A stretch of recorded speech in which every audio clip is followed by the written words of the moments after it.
He's back!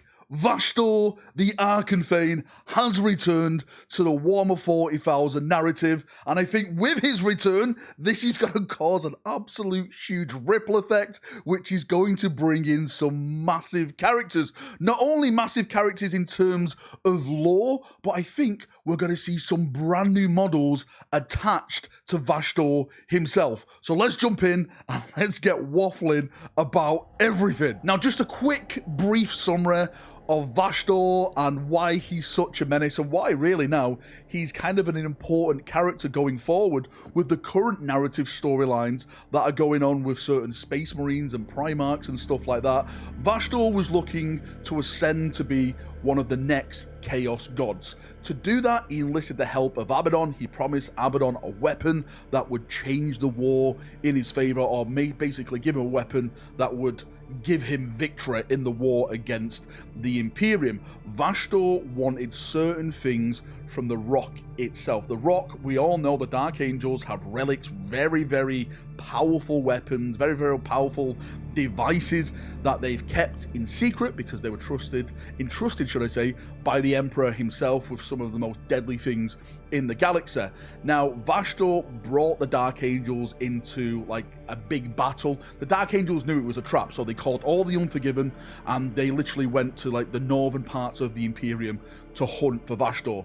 In that huge big battle, Abaddon was there, the Black Legion was there, VASHTORR was there, Angron showing up, and of course, from Angron showing up, the Lion then appeared. He awoke at this time and he helped his sons fight against VASHTORR, Abaddon's forces. The Lion fought Angron, beat him to death with a bloody shield. VASHTORR managed to infiltrate the Rock while all this was going on and take a certain device. This device allowed the Rock to teleport anywhere in the galaxy.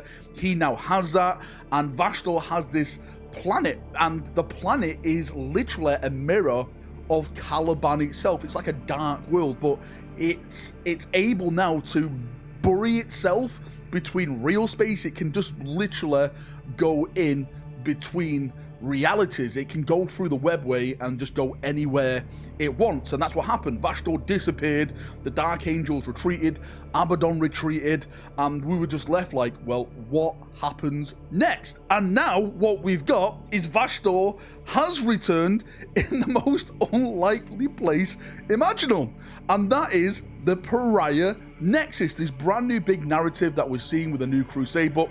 That is where VASHTORR has returned, because in the Pariah Nexus we know the Necrons and the Imperium are currently fighting.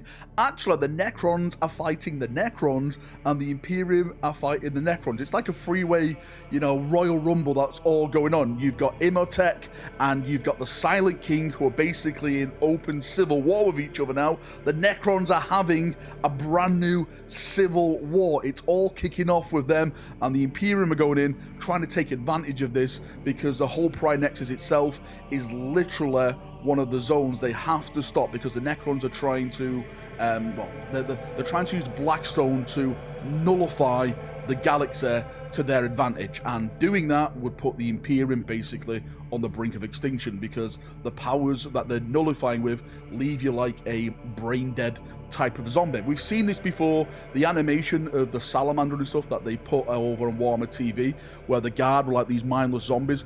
That's what it does to you. So the Imperium is going there to try and combat that through this whole big conflict. Now that is where VASHTORR has returned with his brand new planet teleportation device, the Wormwood, and he's there, and there's a whole different conflict that's about to start. And this, brothers and sisters of the Imperium, is where the fun begins, because we already have big characters that are in the Pariah Nexus. Like I said, we have Imhotep, we have the Silent King, which is kind of like the Emperor of the Necrons himself, well, depending who you see as your dynasty lords. You've got like the Mechanicus there, you've got the Sisters there, the Space Marines there, there's vast amounts of Imperial Guard regiment are there, but also it was stated in a White Dwarf lore article that Guilliman himself was heading towards the Pariah Nexus, and we did a video about this, about Guilliman potentially meeting the Silent King on the field of battle and having it out, or maybe even speaking to him and everything that can ripple from that. But now VASHTORR has appeared in that area, and I think this has added a whole different element to the play of the potential narrative of that story. Because what you're probably gonna have now is the Dark Angels are gonna learn about VASHTOR returning to real space, and we all know that Dark Angels like to hold a grudge. They have secrets, circles within circles, all about their grudges. So I can personally see now the Dark Angels learning about VASHTOR in the Pariah Nexus, and the Dark Angels, maybe the Unforgiven chapters themselves, set off to finish what they started, to take on VASHTOR, maybe to take back the technology that was stolen from the Rock. And we know Lionel Johnson is now the leader of the Dark Angels. In my previous videos that I've done building up with all the new Dark Angel lore, the Lion now has his council, his quarters on the Rock. He's once again leading the Dark Angels. So you got to get the Lion, the Dark Angels potentially, the Unforgiven potentially, all heading towards the Pariah Nexus to maybe hunt down VASHTOR and end it once and for all. You've got the Silent King there, you've got Imitech there, like I said, the Mechanicus forces, Sisters, Guard, and Guilliman. And this is potentially where we could get the big thing, the thing that we've all wanted, the two loyalist brothers meeting for the first time. And remember, Lionel Johnson knows that Guilliman is still alive, but Guilliman doesn't know that the Lion has returned. Lion learned this from Dante at the end of his book by Mike Brooks. Go and get it. The Lion, Son of the Forest, absolutely incredible. So maybe the Lion will learn that Guilliman is heading to the Pariah Nexus through how he learns his information, right? And this is another incentive for him to go there, to finally meet his loyalist brother. And if it does happen, again, big ifs, if this does happen, I think this is the main narrative point that a lot of people, well, I know I want it, and I'm sure a lot of people watching this video want to see the Lion and Guilliman finally meeting, just to see a reunion of two loyalist Primarchs, 10,000 years gone, right? The Imperium is what it is these days.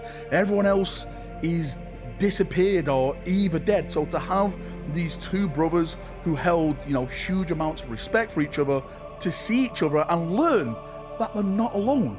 They're not alone in this conflict, in this brand new war for the Imperium, to try and help their father recover or, you know, lay claim on the galaxy once again. They've got each other and they can always count on each other as well. This is what I'm hoping for. This is what I want from this narrative. When you look at it, there's so many paths you can go down with this narrative, with Imitech, with the Silent King, with VASHTOR, Guilliman, the Lion. You know, I just chose the Primarch path because guess what?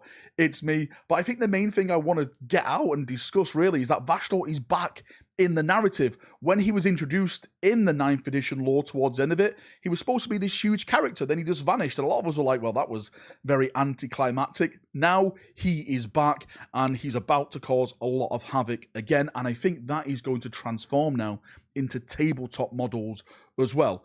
In the White Dwarf magazine, again, I've done a video about this, there was articles about mechanical devices being corrupted, you know, turning against their owners because of the presence of VASHTOR coming into reality and causing absolute mayhem. I think this is now going to transfer into models on the tabletop. I'm not saying it's going to be a brand new range refresh, maybe a couple of troop options, maybe, you know, like a, you know, an elite unit or something like that to go along with a VASHTOR model. I'm not saying it's going to be dark mech or anything like that because I think that's its own faction within its right.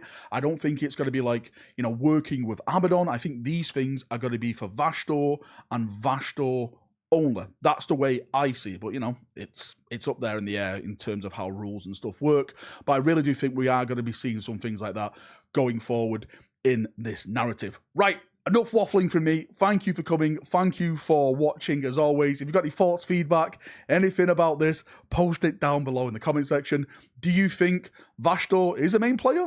Do you think this storyline, this narrative with VASHTOR, the Pariah Nexus is going to turn into something big? Do you think the Lion and the Dark Angels will hear about it and go there and stuff? Again, post it down below and we give a nice little chin wag down there as we always do. See you now. Have a great day and Bye-bye.